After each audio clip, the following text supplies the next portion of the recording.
Joo.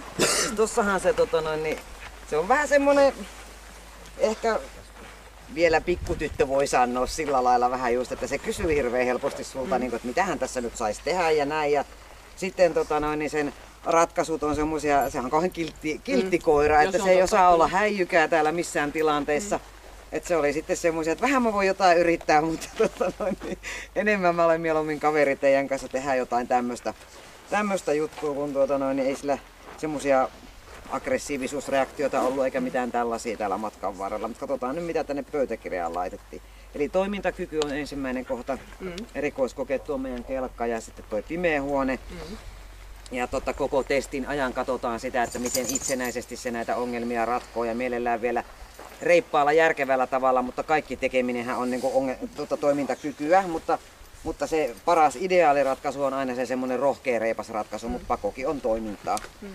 Eli tällä niin sitä tarvii auttaa ja siis ensinnäkin kelkka piti vetää kauhean hiljaa, koska sehän katsoo ensin sinua, että mitä kuuluu tehdä, sitten se häipyy vähän niin kuin paikalta tuosta. Apua pelottaa ja sitten se tarvii apuja kuitenkin siinä vähäsen vielä ennen kuin se uskaltaa siihen tulla, mutta tulee sitten. Ja sitten toi pimeä huone sama juttu, että siellä piti vähän sitä jeesailla, että se ei itse lähtenyt siitä ovelta etenemään, eli se lähti sitten, kun se tuli minun kanssa sinne ja vähän jeesailtiin näin, niin se tarvii se ihmisen tuen toimijakseen. Niin silloin se omatoiminen kyky tehdä tällä näitä ratkaisuja, niin se on -1 pieni. Sitten on terävyys. Meidän erikoiskoe on tuo seinä.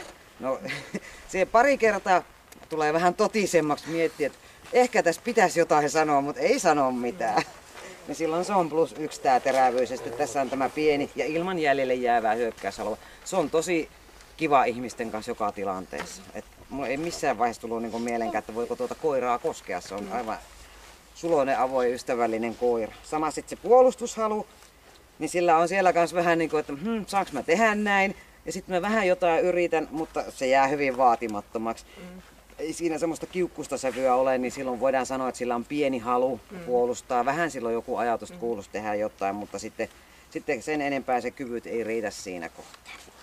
Sitten on tämä taisteluhalu, eli meidän erikoiskoe on varsinaisesti semmoinen sosiaalinen leikki tää alussa. Ja sitten koko ajan muuten, jos koiralla on sitä taisteluhalua, niin sehän on semmoista sinnikkyyttä ja yrittämistä. Eli siihen tulee pykäläyritystä lisää silloin, kun sillä on sitä taisteluhalua.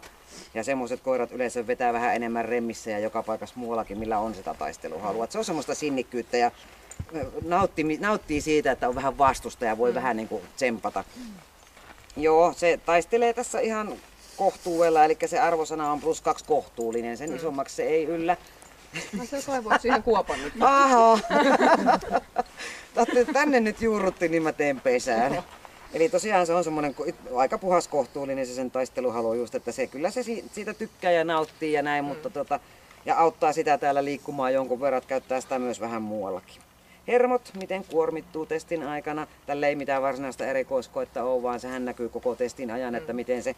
Tämän olemus kyllä pikkusen muuttui loppua kohti, mutta se on myös aika pehmeä koira. Että sille tuli niin kuin silleen muistiit jälkiä tuossa kanssa, mutta kyllä sen hermot pysyy plussalla, se on +1 hieman rauhaton, että ei se niin kuin silleen hermojen puolesta mene miinukselle. Temperamentti. No just mitä tuossa äsken sanoin, eli se olemus muuttui vähän siinä matkan varrella. Aluksi kun se tänne tulee, niin se on puhtaasti kohtuullisen vilkas koira. Sitä pitää vähän sytytellä ensin näihin hommiin mukaan.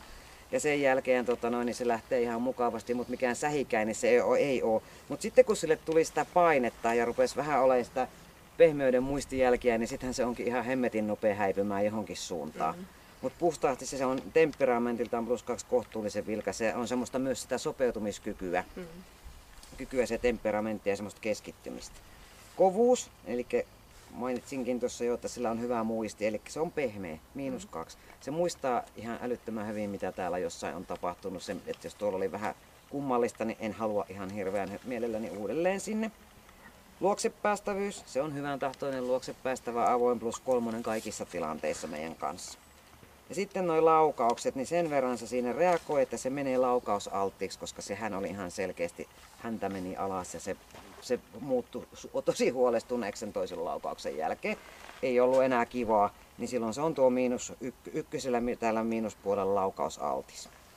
Mutta pystyi kuitenkin sitten, että se on nyt tässä näin, että jos se olisi ollut niin kuin laukausarka, niin se koira ei olisi noin relannut täällä. Että Joo.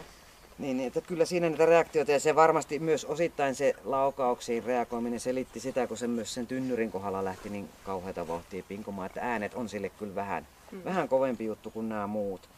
132 on noita pluspisteitä ja sitten meidän miinuksia on 31, niin loppupisteet on 101 pistettä. Kiitos. Kiitoksia.